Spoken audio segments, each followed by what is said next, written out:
Since the early 1920s, aircraft from the Provincial Air Service have become a familiar sight over the skies of Ontario and beyond.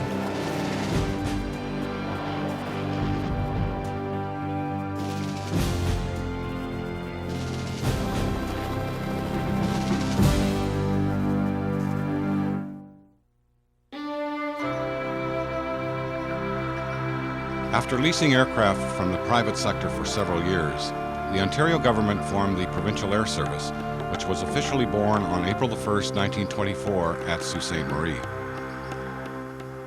Their first aircraft, the 13 slow and lumbering Curtiss H-boats, left over from World War I, had a limited role. But like the crews that flew and maintained them, their functions rapidly broadened. From use as a mapping platform, the H-boat would develop into a forest fire patrol and detection aircraft, a passenger and cargo transport, a medevac machine. It had many uses, none that it was designed for and none that it did particularly well. Following the H-boat and other hulled machines like the Vickers Vedette and the Loaning Air Yacht, the de Havilland Gypsy Moth introduced the air service to float planes. The Moth would prove to be the first of a long association with de Havilland. The year was 1927. The first recorded bush flight had taken place only 8 years previous. A new era was in infancy. The Provincial Air Service would play a major role. The year 1930 saw a significant new addition to the fleet, the Hamilton H-47. This all-metal high-winged monoplane offered comfort, speed, and rugged reliability. The enclosed cockpit, a first for the OPAS pilots, meant heat. In adapting to and utilizing different aircraft types, the service flew machines like the Buell CA-6 Air Sedan and the Stinson SR-9 Reliant. 4 of the Buell biplanes were built in the waterfront hangar at Sault Ste. Marie, but once converted to floats, they were never a well-liked airplane and were dubbed the Bulls by the pilots who had to fly them. The gull-wing Stinson SR-9, on the other hand, was well-liked and adapted well to bush service. Even the richly appointed interior of the machine that had been purchased from Carroll Lombard and Clark Gable, after hauling dirty hose packs and fire pumps and firefighters with hobnail boots, wasn't pretty for long. Varied aircraft types came and went over the years, but perhaps none left a bigger mark up to this point than the Nordine Norseman. This wide-bodied float plane, built in Montreal, was the first aircraft to be completely designed and built in Canada, and by many is considered to be the first real bush plane. Canadian bush operators and the Royal Canadian Air Force took readily to the new aircraft. The Norseman would be the first Canadian aircraft to be widely exported, and major customers would be the military, including the U.S. Army Air Force. Unwittingly, the success of the aircraft would pave the way for another aircraft that would gain a reputation worldwide, the de Havilland DHC-2 Beaver. The Beaver, which would be recognized 4 decades later as an international engineering marvel, was the culmination of the input of a lot of people in the quest for the ideal bush plane. And one of the prime movers behind the search was the Ontario government, who would become the first customer for the Beaver, purchasing 25. From the Beaver design and reputation came its larger successor, the DHC-3 Otter. This workhorse and the smaller Beaver would form almost the entire fleet of more than 50 air service machines in the 1950s. These utility machines were ideal for any number of uses, including transportation and supply of fire crews, aerial photography, surveillance and enforcement, passenger transport and servicing fire towers, which included parachute drops of equipment and supplies. The one role for which they proved ideally suited was waterbombing of forest fires. Although waterbombing tests had been initiated in Ontario as early as 1944, they were suspended, and it wasn't until the early 1950s that they resumed. From waterproof paper bags to float-mounted roll tanks would come the integral float system, complete with intake probes and hydraulic bomb doors. Following the proven success against an actual forest fire in 1957, all of the beavers and otters in the fleet were equipped with roll tanks. This would lead to a larger single-belly tank slung beneath the beaver and eventually the otter before integral floats were developed. Tank capacity was limited.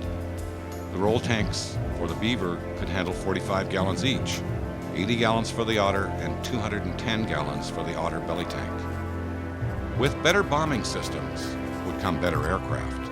The legendary beaver would evolve into the Mark III turbo beaver in 1965, and the otter would be replaced by the twin otter, still in use and providing utility service. In 1981, the first Canadair CL-215s were introduced to the Air Service. These two were the forerunners of a fleet of 9 that would greatly assist forest fire management. The only aircraft in the world specifically designed for a single purpose, fighting forest fires, the CL-215 can scoop up 5,400 liters of water in 10 seconds. It can carry its 1,200 imperial gallon load to a fire at 130 knots and dump the 12,000 pounds of water from treetop level. And when required, the onboard injection system turns a load of water into fire-retardant foam.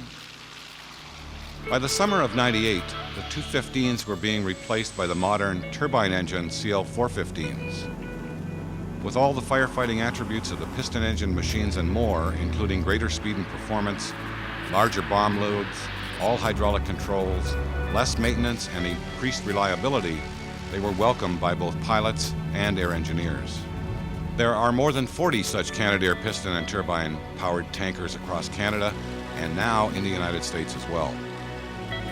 The Canadian machines form the national waterbombing fleet, available to assist when needed across the country in times of emergency.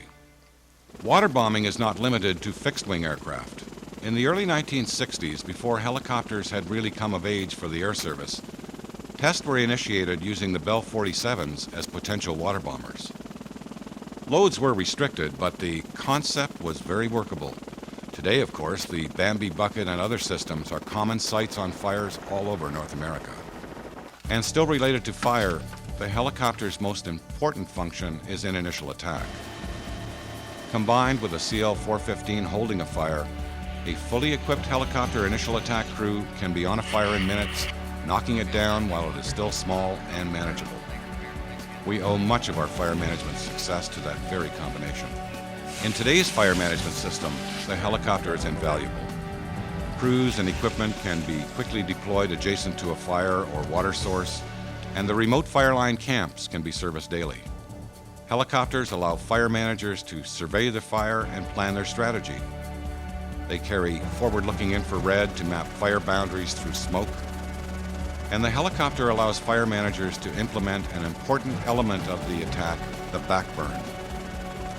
With an M&R-developed incendiary machine known as the aerial ignition device, fuel-laden ping-pong balls are dropped to the earth, where they burst into flames, igniting fuels to be burned off. A drip torch slung beneath the machine allows for the quick and safe ignition of prescribed burns, an important silvicultural tool. Ontario's fleet of helicopters is playing a greater role in initial attack, as well as in all other resource management operations needing rotary wing support. Flying year-round, the rotary wing of the Air Service is being used to accomplish numerous objectives. In the far north, they are used to live-trap caribou for scientific study by wildlife biologists, after which the unharmed animals are released safely back into the wild. And ministry biologists find the helicopter ideal for their studies of polar bears in Ontario's Polar Bear Provincial Park. Even the twin otter plays a role, servicing the scientists' camps on the frozen tundra. From the northern tundra, Ontario's taxicab yellow twin otters became a common sight over South Texas in the mid-90s. In the winter of 1995, 2 M&R aircraft demonstrated their effectiveness in dropping 830,000 coyote rabies baits in that state's fight against a rabies epidemic. The following January, 3 specially equipped twins were flown to Texas to continue the fight, dropping 2.5 million vaccine-laden baits in less than a month over an area of almost 40,000 square miles.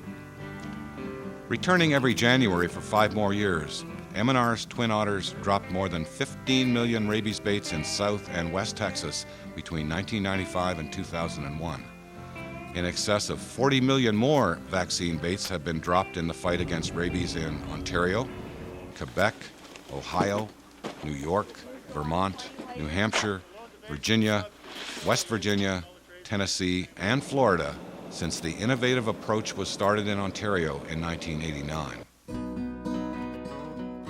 In the embryonic days of the 1920s, air crews often had to be self-reliant and innovative.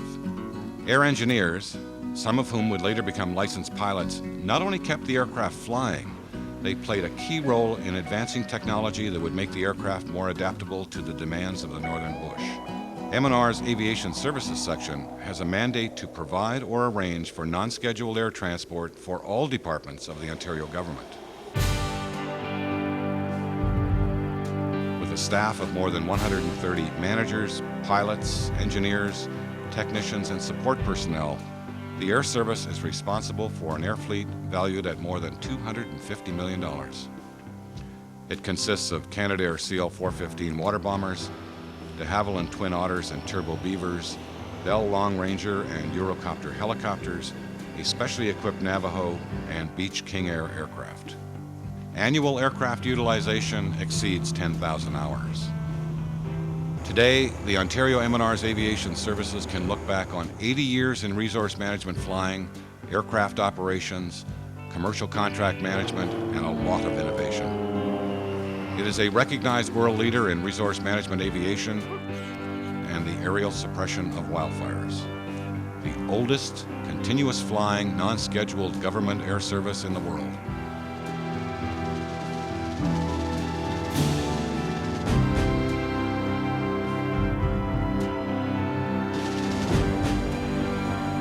Well done, and congratulations, Ontario. You've earned your wings.